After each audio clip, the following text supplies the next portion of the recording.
So the new maps are ranked. Now what?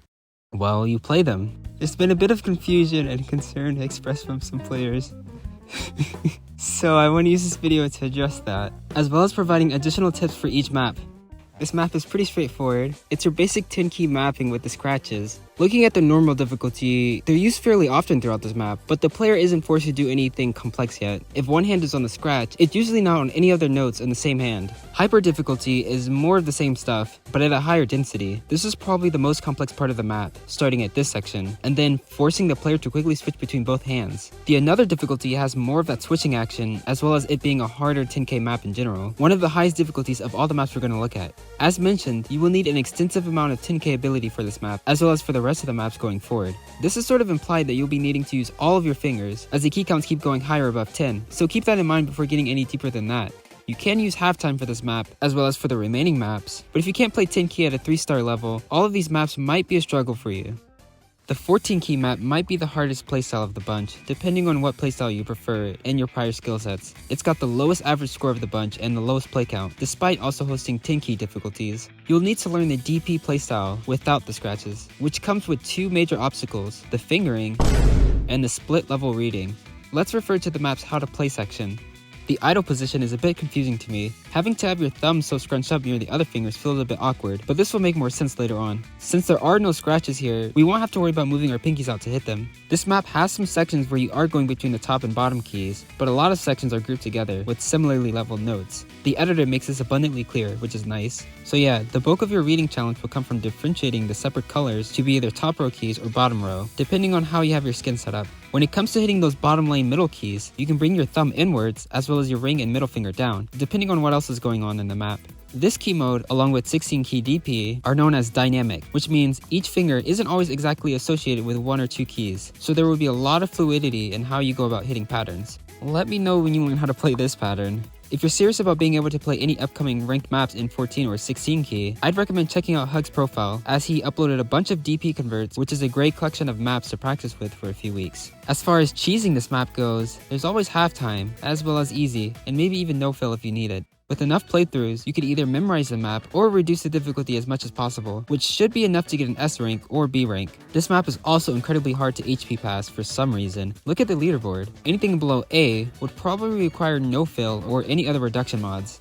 The way I have my keybinds and skin is like 8k plus 6, sort of. All 4 fingers on each hand are down at the same time, which covers the bottom lanes, and when it comes to hitting any top lane keys, I can just move one of these 3 fingers on either hand. This makes hitting adjacent nodes of the same level really easy, as it's a simple staircase at that point, but things get complicated with full staircases spanning both levels. Even a simple 1/2 stairs sort of becomes a jack with this setup, when in the recommended style, the thumb would have a proper 1 beat gap to traverse the different keys. This is where I have been trying to incorporate thumb usage as much as I can, but I'm still in the early phases of learning how to differentiate the different layers. Still, I think the skin setup has helped a lot for me, since I can focus my reading within a small area, and it also makes sense to how these maps are played.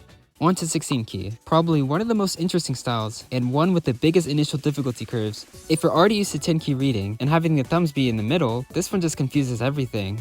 I guess it's one of those things you're really gonna have to play consistently for a few days before everything clicks, but I don't even think there's enough practice maps uploaded to Osu, so yeah, good luck. Maybe having different symbols or good division for the middle islands can make reading a bit better, but yeah, I really don't have that much experience here. If you're already good at DP, you can play these maps with a DP layout, but this might be something that backfires in the future though. Ultimately, the choice is yours. This is what I have been doing. The main issue with this is staircases, as they're more used in this easy to act style, as well as it being easier when you play with the intended style, so you're really sacrificing slightly easier reading in return for a more complex pattern execution. Lastly, we have the 18 key set. Surprisingly, this one is not as hard as I initially thought it would be, and that really comes down to the overlap skin. Comparing 14 or 16 to 18, and 18 isn't as dynamic as the other two. The fingers that you use for each set of keys won't change, so it all comes down to reading. So like interpreting the map's inputs, and it really just feels like 10 key on top of 8 key. Look at the leaderboard, and while there are probably a bunch of cracked 18 key players, you can tell just how much accessible this map was for most, compared to the previous ones. Even for me, I've literally only played 18 key on this one map a few times, and you can see how bad my scores are, but simply making that one skin edit made everything click for me. Well, not everything. For one, these maps were very beginner friendly, so any future maps that decide to have more complex island hopping could serve as a challenge, and it still takes a bit of time to learn how to differentiate colors properly and hit the correct note. Now, because of how limited this type of skinning is, I think I'm going to try to learn reading full wide skins.